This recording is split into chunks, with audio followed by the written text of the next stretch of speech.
Well,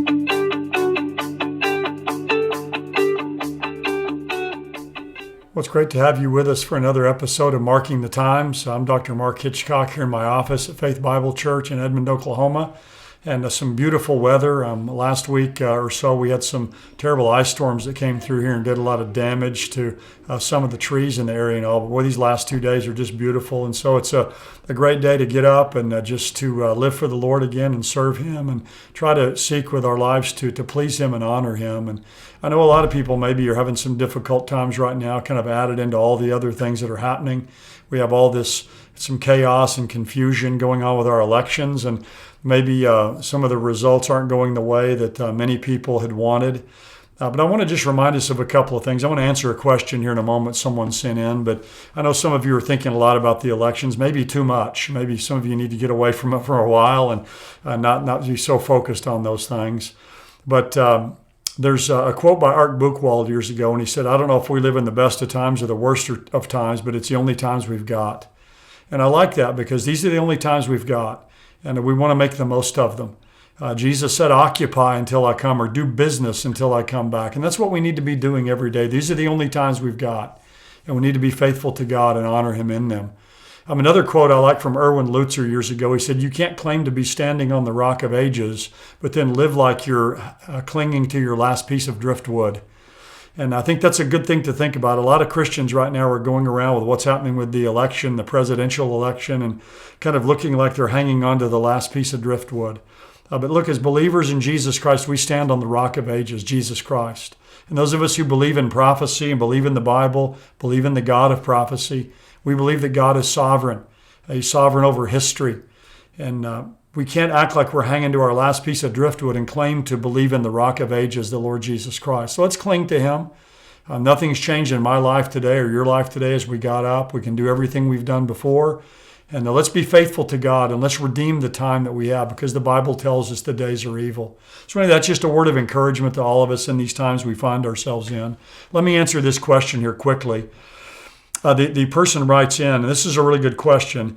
We know from 1 Corinthians 15:52 that at the resurrection and translation of the church, believers will be changed in the twinkling of an eye. However, so far as I understand it, we're not told either in 1 Corinthians 15 or 1 Thessalonians 4 that the catching up happens in the twinkling of an eye. Is it possible, even maybe likely, that within the change from mortality to immortality, that while the change from mortality to immortality happens in the twinkling of an eye, the actual catching up of the saints will be similar to Christ's ascension? That is, that people in the vicinity of caught up believers will actually see them ascend as the disciples saw Christ ascend. That's a good question, an interesting one, because it does say in 1 Corinthians 15 that we will not all sleep, will all be changed in a moment, in the twinkling of an eye. The dead will be raised imperishable and we will be changed. So the questioner here is right in saying that it doesn't say the whole event will happen in a moment, in the twinkling of an eye, but the transformation of the living will happen in that period of time. By the way, the word moment there is, in a moment, is atomos, something in that day that couldn't be divided. So it's a moment of time.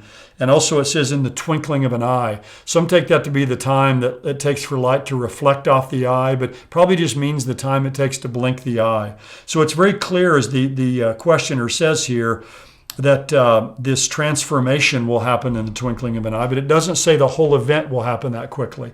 And 1 Thessalonians 15 or 1 Thessalonians 4 doesn't say that either about the timing of it. But just a couple of thoughts I have. The same word for rapture in 1 Thessalonians 4 is also used in Revelation 12 of the catching up of Jesus, His ascension. It's spoken of as a rapture. But a couple things that we need to remember are that when the second coming of Jesus is spoken of in Revelation 1, it says there that every eye will see Him. So it's very clear when it speaks of the second coming that everyone's going to see Him, but in these rapture passages, it never says that. So I know that's an argument from silence, but it doesn't say that people will see it happening. Another point I would mention is at the ascension of Jesus, the only people that saw Jesus ascend were His disciples, were His followers on earth. The whole world didn't see it. And so to me, that's an argument that at the rapture, the lost world is not going to see the rapture of the church either. And since all believers will be taken to heaven, and there won't be any believers on earth, there won't be any believers to watch us being caught up. It'll only be lost people. And so to me, in making that analogy, I would argue that the rapture, the resurrection of the dead, the rapture of the living, the whole event we call the rapture of the church will be an event that the lost world won't see. It will be an event that happens in the twinkling of an eye or in a moment, in an atomos. So kind of making those analogies, an argument from silence, from the second coming, that every eye's going to see that. It doesn't say that about the rapture. And that at Jesus' ascension, which the same word is used again, harpazo, of the rapture, but it was only the disciples who saw that take place, not lost people. So using those analogies, I don't think lost people will see the rapture of believers to heaven. I think it will be an event that will be blocked from their view. And that's going to, I think, even create more chaos and more pandemonium on earth because people are not going to know where these people have gone. And so I think that's what's going to happen at the rapture. But it's a good question. I wouldn't be dogmatic about it either way, but that's the way I would see the timing of this event known as the rapture. Well, again, hang in there in these next few weeks and just get up every day, enjoy and live for the Lord. Don't let what's happening out there in the elections get you down. I remember reading about the great man of God, George Mueller. And he would get up every morning and he said before he would leave, he'd get himself happy in the Lord. And that was really one of the secrets to his life. So let's maintain our joy. Let's be happy in the Lord. And let's go forward each day to serve him and do what's pleasing in his sight. Let's occupy till he comes. Well, God bless you. Hope to see you next time. Hope you have a great week.